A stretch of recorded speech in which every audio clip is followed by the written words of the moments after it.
अब बात करते हैं बहुत हेवी फ्लो वाले पीरियड्स की। कुछ लोगों को बहुत पेन होता है, कुछ लोगों को बहुत हेवी फ्लो पीरियड होता है। तो is that something that should be checked out, और इज इट कॉमन कि कुछ लोगों का हैवी होगा, कुछ लोगों को लाइट होगा? तो उस बारे में आप क्या एडवाइस करते हैं? देखो, हैवी ब्लीडिंग या इसको हम मेनोरेजिया कहते हैं, इसको हम समझ लें पहले कि मतलब क्या है, फिर वही नॉर्मल ब्लीडिंग कितनी होती है। अगर आपकी साइकिल 21 डेज से भी शॉर्ट साइकिल है, यानी 15-20 दिन में आपको आ रहा है, तो भी वो है मतलब ब्लीडिंग ज़्यादा माना जाएगा, मेनोरेजिया, क्योंकि इतनी जल्दी नहीं आना चाहिए। या आपको बहुत लंबे टाइम तक, normally 2 to 7 days, maximum 8 days तक ब्लीडिंग होती है, जिसमें 4 डेज के बाद, 4 दिन के बाद ब्लड का फ्लो कम होना ही चाहिए। अगर 4 डेज के बाद ब्लड का फ्लो कम नहीं हो रहा है, तो भी मैं उसको हैवी ब्लीडिंग बोलूंगी। 8 डेज हो गए, ब्लीडिंग बंद नहीं हो रही है, भले कम भी है, तो भी वो नॉर्मल से ज़्यादा ब्लीडिंग है। तो शायद साइकिल शॉर्ट है, ब्लीडिंग का प्रोलॉन्ग है, ब्लड का फ्लो कम नहीं हो रहा है टाइमली, तो ये सारी चीज़ें हम हैवी ब्लड फ्लो में मानेंगे। तो ये एबनॉर्मल है। इसके बाद अलार्मिंग क्या है? अलार्मिंग ये है कि नॉर्मली जो ब्लड फ्लो, जो ब्लड का जो आपका अमाउंट होता है, ब्लड लॉस होता है, वो 30 to 50 ml होता है नॉर्मली।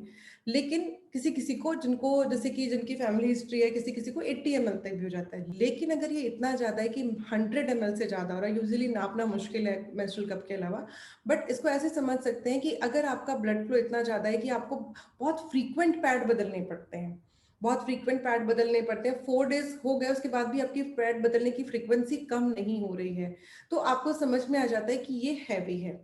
इसके अलावा अलार्मिंग कब है? अलार्मिंग अगर आपके ब्लड इतना फ्लो हो रहा है कि हम आपको हर 1 घंटा 2 घंटे पे पैड बदलना पड़ रहा है, कि आप उसको सस्टेन ही नहीं कर पा रहे, आप दौड़ ही रहे हो, तो इसका मतलब ये अलार्मिंग है। तो अलग अलग चीज़ों के अलग अलग रीज़न है। जैसे कि हैवी ब्लड फ्लो, अगर साइकिल शॉर्ट है, तो एक बार डॉक्टर से कंसल्ट करिए कि क्या है कि क्या, तो उसमें हमें पता चल जाता है हेरिडिटरी ऐसा है, साइकिल है एकदम रेगुलर लेकिन आती कुछ दिन पहले, तो हमें इसको समझना पड़ेगा। अगर आती पहले भी है और ब्लड भी ज़्यादा दिन तक चलता है, तो फिर को ठीक करना ज़रूरी है, अदरवाइज ब्लड लॉस बहुत हो जाएगा। बहुत दिन बाद आया, जैसे पीसीओडी में आया, 2 महीने 3 महीने बाद आया, तो फिर बहुत लंबा चलता है, तो भी समझना पड़ेगा कि कितना लंबा चल रहा है, क्या है। तो ये पैथोलॉजी समझना इंपॉर्टेंट होता है कि ब्लड फ्लो ज़्यादा क्यों हो रहा है।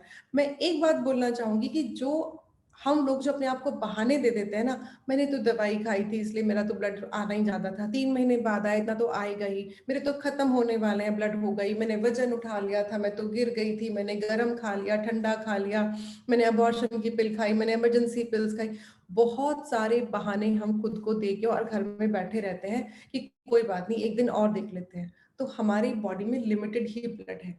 अगर हम इसको देखने और नहीं बहा देंगे, तो फिर बहुत सारी चीजें, मतलब अल्टीमेटली वीकनेस मुझे ही झेलनी पड़ेगी, मेरी बॉडी को सफर करेगी सारी चीजों में। तो जितना जल्दी हो इस बात को समझ लें कि ब्लड का लॉस ज्यादा नहीं होना चाहिए। खुद डिसीजन लें कि क्यों हुआ होगा, कितना सही है, आप डॉक्टर के पास जाओ, अपने घर में बात करो, अपनी मम्मी को बताओ, टीचर को बताओ, अपनी फ्रेंड से बात करो, जो भी आपको लगता है कि आपको इसमें बेटर गाइड कर सकते हैं। बाकी लव मैटर इंडिया पे आप बहुत सारी चीज़ें पढ़ भी सकते हो, जिसके बारे में आप जान भी सकते हो, या और भी आप बहुत सारी जगहों से इसके बारे में जान सकते हो, बट सेल्फ डायग्नोसिस और सेल्फ ट्रीटमेंट पे मत जाओ। बहुत सारी चीज़ें हैं जो आप मिस कर जाओगे, इवन हम डॉक्टर होके कुछ चीज़ें मिस कर जाते हैं, तो ये बात समझने की ज़रूरत है। जब पीरियड शुरू होते हैं तो कई बार बहुत हैवी ब्लीडिंग होती है, मतलब मैंने ऐसा भी देखा है कि 3 और 4 हीमोग्लोबिन पे बच्ची आई है, ब्लड चढ़ाना पड़ा है 3-4 बॉटल, तब तो जाके उसको हम खड़ा कर पाए हैं। तो ये सारी चीज़ें ना, क्योंकि बच्ची को बताया ही नहीं किसी ने कि तुम्हें पीरियड्स आएँगे, बस ये बोला बेटा पीरियड्स आए, पैड लगा लेना। ये नहीं बताया कि कितना ब्लड गिरता है शुरू में, ताकि इससे ज़्यादा गिरे तो मुझे बता देना। तो ये गलतियाँ हम करते हैं कि हम पूरी इन्फॉर्मेशन नहीं देते हैं बच्चों को कि क्या सही है। ये बात समझ लें कि पीरियड्स में 4-5 घंटे में, 6 घंटे में, हम चाहे ब्लीडिंग ब्लीडिंग ज़्यादा हो या नहीं हो, हम तब भी पैड बदलते हैं। स्टार्टिंग के दिनों में 4-5 घंटे में पैड भीगना चाहिए, इतना कि आपको बदलना ही पड़े। बदल रही हूँ, मेरी मर्ज़ी 2 घंटे पे, पर इतना कि उससे ज़्यादा वो सस्टेन नहीं कर पा रहे, तो इसका मतलब है कि डॉक्टर को दिखाने की ज़रूरत है। अगर 4 घंटे भी आपका पैड नहीं चल पा रहा, अगर घंटे-घंटे में बदल पड़े, तो अलार्मिंग है, रश एकदम घंटी बज जाए कि भागो। अगर क्लॉट्स आने लगे, अगर आप देखते हो कि जमे हुए ब्लड आ रहा है, रेड कलर के क्लॉट्स मोटे-मोटे निकल रहे हैं, आप बाथरूम में जाते हो तो बाथरूम में बहना शुरू हो जाता है, अरे! अरे! मेरे तो भी डिलीवरी हुई थी ना, बच्चे को दूध पिलाती हूँ तो मेरा तो हो कोई बहाना मत दो, मेरे को तो शुरू हुए हैं, खत्म हुए हैं, ये वो नहीं, दौड़ो, डॉक्टर के पास जाओ, है ना? ये चीज़ आपको समझना बहुत ज़रूरी है।